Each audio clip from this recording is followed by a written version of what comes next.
Welcome to శ్యామలాస్ kitchen. ఈరోజు శ్యామలాస్ కిచెన్లో carrot fry ఏ విధంగా తయారు చేసుకుందామో చూద్దామండి. చాలా కమ్మగా రుచికరమైన క్యారెట్ ఫ్రై తయారు చేసుకుందాము. ఇప్పుడు స్టవ్ వెలిగించుకుని స్టవ్ మీద బాండి పెట్టుకోవాలండి. బాండి వేడైన తర్వాత వేరుశనగుళ్ళు వేసుకోవాలండి. ఒక గుప్పుడు వేసుకుంటే సరిపోతుంది. ఇవి దోరగా వేగేలాగా చేసుకోవాలి. ఈ విధంగా దోరగా వచ్చేంత వరకు వేయించుకోవాలండి. ఇప్పుడు ఇవి తీసుకుని ఒక ప్లేట్లోకి తీసుకుని చల్లారి పెట్టుకోవాలి. తర్వాత కొద్దిగా ఆయిల్ వేసుకోవాలండి. 2 స్పూన్ల వరకు ఆయిల్ పడుతుంది ఈ ఫ్రైకి. ఆయిల్ వేడైన తర్వాత పోపు దినుసులు వేసుకోవాలి. శనగపప్పు, మినపప్పు, ఆవాలు, జీలకర్ర వేసుకోవాలి. అలాగే 2 పచ్చిమిరపకాయలు చీరికలా చేసుకుని వేసుకోవాలి. అలాగే కరివేపాకు, ఎండుమిర్చి కూడా వేసుకుని దోరగా వేయించుకోవాలండి. పప్పులు ఎక్కువసేపు వేగనవసరం లేదు, మీడియంగా వేగితే సరిపోతుందండి. ఈ విధంగా పోపు అంతా వేగిన తర్వాత ముందుగా కట్ చేసి పెట్టుకున్న క్యారెట్ ముక్కలు వేసుకోవాలండి. శుభ్రంగా చెక్కు తీసేసుకుని ఈ విధంగా చిన్న చిన్న ముక్కలుగా కట్ చేసుకోవాలి. ఇప్పుడు అంతా కలిసేలాగా కలుపుకోవాలండి. ఈ విధంగా మనం పైకి కిందకి కదుపుకుంటూ ఒక 5 నిమిషాలు వేయించుకోవాలండి. ఇలా వేగుతుండగానే జీడిపప్పు పలుకులు కూడా వేసుకోవాలండి.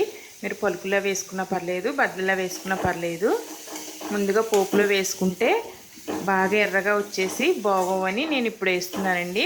మీకు ఇష్టమైతే పోపులోనే వేసేసుకోవచ్చు. క్యారెట్ ముక్కలు వేగుతుండగా మనం ఇవి పౌడర్ చేసుకోవాలండి. పల్లీలని పొడి చేసుకోవాలి. పల్లీలు, కొంచెం వేపుడు శనగపప్పు, పుట్నాల పప్పు అంటారు కదా, అది వేసుకోవాలండి. ఇందులో కొంచెం కారం వేసుకోవాలి. మనకు పిల్లలు ఎర్రగా ఉంటే ఇష్టపడతారు కదండి, కలర్ ఉంటేని, అందుకోసం నేను కొంచెం కారం వేస్తున్నాను. అలాగే రుచికి తగినంత ఉప్పు, నేను దీంట్లోకి సరిపడగా వేస్తున్నాను ఉప్పు. మళ్ళీ క్యారెట్ వేపుడికి సపరేట్గా వేయాలి.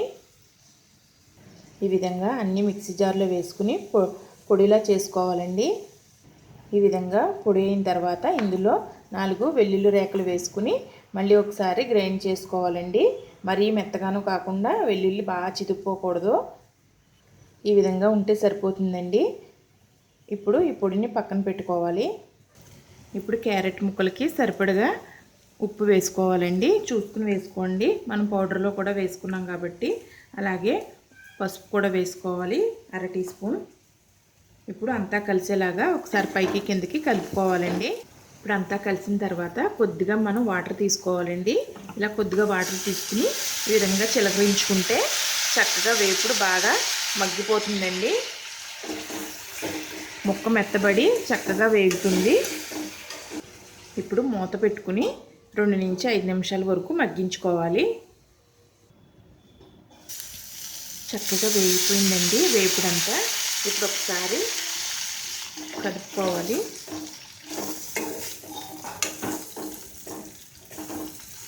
ముక్కు కూడా బాగా మెత్తగా ఉడికిపోయింది. మనం ఇలా కొంచెం వాటర్ చల్లుకుని వేయించుకోవడం వల్ల ముక్క మెత్తగా ఉంటుంది. పోపు కూడా గట్టిగా అవ్వకుండా నవలడానికి బాగుంటుందండి.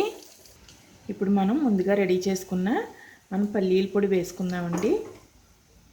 అంతా పట్టదండి, మనం తయారు చేసుకున్నదంతా దీంట్లో అవసరం ఉండదు. ఒక 2 స్పూన్లు వేసుకుంటే సరిపోతుంది.